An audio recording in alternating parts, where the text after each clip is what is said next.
দেশটা হাতে উলিয়া বানাইছে সাবেক প্রধানমন্ত্রী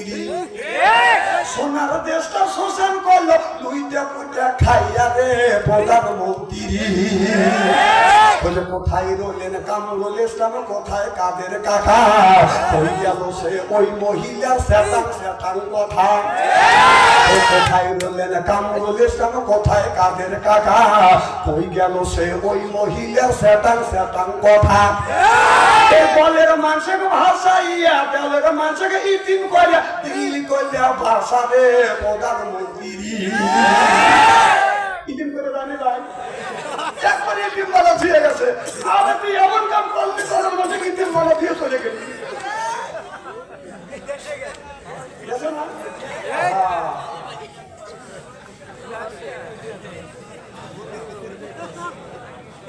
এত ভালোই দেখালে ভালো না খুব কি খারাপ লাগতেছে আমার ভাইরা ভালো করে লক্ষ্য করে দেখুন আবু জাহেল আবু সুফিয়ান আমার নবী যখন লা ইলাহা ইল্লাল্লাহ যখন জমিয়ে দিতে লাগলেন আবু জাহেল বলল বৈঠক করলো জাতীয় সংসদ সদস্যদের নিয়ে বাগান বৈঠক করলো তা এদিক টাকা এরা কি একবার খারাপ নাকি একটা ডিস্টার্ব করবে না ডিস্টার্ব করলে আমার কথা হারা যাবে জাতীয় সংসদ সদস্যদেরকে নিয়ে আবু জাহেল বৈঠক করলো কিভাবে ইসলামের মানুষকে বন্ধ করা যায় কোরআন তাকে থামা দেওয়া যায় তারা চিন্তা করলো আর বলল মুহাম্মদ সাল্লাল্লাহু সাল্লামের কোরআন তেলাওয়াত শোনার জন্য তোমরা কেউ যাবা না যদি যাও 10,000 টাকা জরিমানা 10 বছরের জেল কথা বুঝতেছেন না আমার নবী আবার সব করে বসে বসে বাদাম কোরআন তেলাওয়াত করতেছে আল্লামাল কোরআন খলাকাল ইনসানা আল্লামাহুল বায়ান এবার আবু লাহাব নবীর চাচা আবু লাহাবের স্ত্রী এই কথা যখন বাদাম শুনলেন তার আগে একটা ঘটনা ঘটে গেছে নবী যখন নবী একটু পাইছে এরপরে আল্লাহ নবী তার বাপ চাচাদেরকে একটা পাহাড়ে ডেকে নিয়ে বলে চাচা আমি পাহাড়ের উপরে আপনারা কেন ডেকে আনছি এবার আবু লাহাব বললো বাতিজা তুমি কিসের জন্য আনছো বেটা তোমার মামু নাই তোমার বাবাও দুনিয়ায় নাই তুমি এতিম মানুষ কি বলবে বলো এবার আমার নবী বললে চাচা আমি যে নবী আমাকে তোমরা নবী বলে মানো